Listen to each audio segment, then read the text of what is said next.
Hi everyone. So I wanted to try something different today. I wanted you guys to see my face while I taught and just give you a little bit of a different perspective. So we're going to continue on with geometry, but we are moving away from rectangles and parallelograms, and now we're going to practice finding the area of a right triangle. So a right triangle is a triangle that you have probably seen before. You've got these two lines of the triangle that are connected by this third line. But what makes it a right triangle is this nice 90-degree angle that's gotten right here between these two lines. It means those two lines meet and they create a perfect corner. It's 90 degrees. The lines are both completely straight, or they're called perpendicular. So that's what makes it a right triangle. You'll see this little box in the corner to signify that it's a right triangle. So the area, or the formula to find the area of a right triangle, is really similar to a rectangle or a parallelogram, but slightly different. So when you need, go ahead and pause the video and take notes. Make sure you're adding these to your math notebook so you'll have them for later.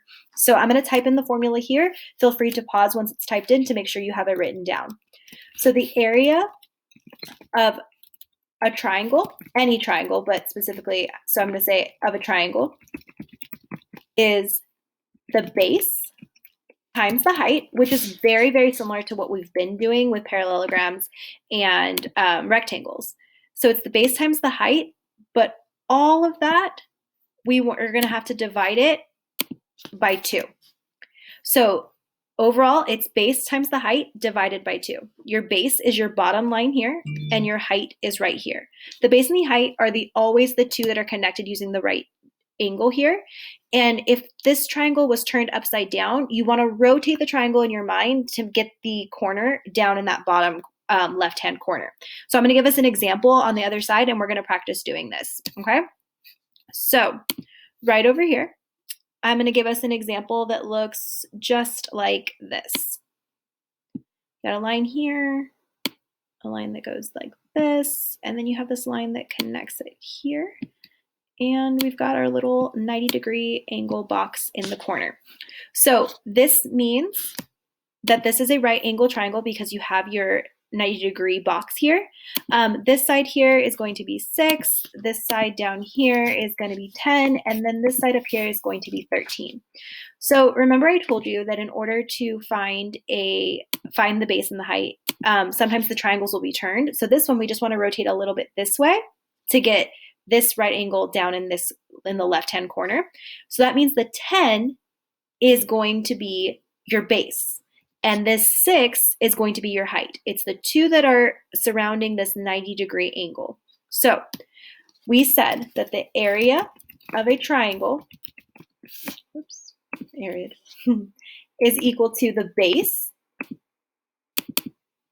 which we said is going to be this 10 here.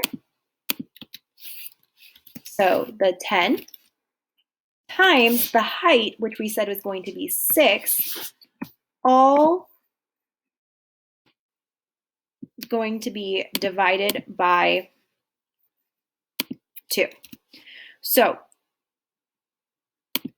we know that 10 times 6 is 60, and then it's going to have to be divided by 2. Oh, not 3, 2. And we can know that 60 divided by 2 is going to give us 30. So that's how we found it there. And we also have to do the correct labeling. So you've got 30 here, but this should be 30 units. And then just like area of a parallelogram and a rectangle, it's squared. So you have 30 units squared for this area of the rectangle, or I'm sorry, the triangle. This was one practice problem. You're going to do some more practice problems. If you have any questions, feel free to email, text, or call myself or Miss Michelle. We'll be here to help you. This may be something we've done before. It may be something new for you. I want you to give it a try, and we'll go from there. All right. I hope you guys have a good rest of your Wednesday.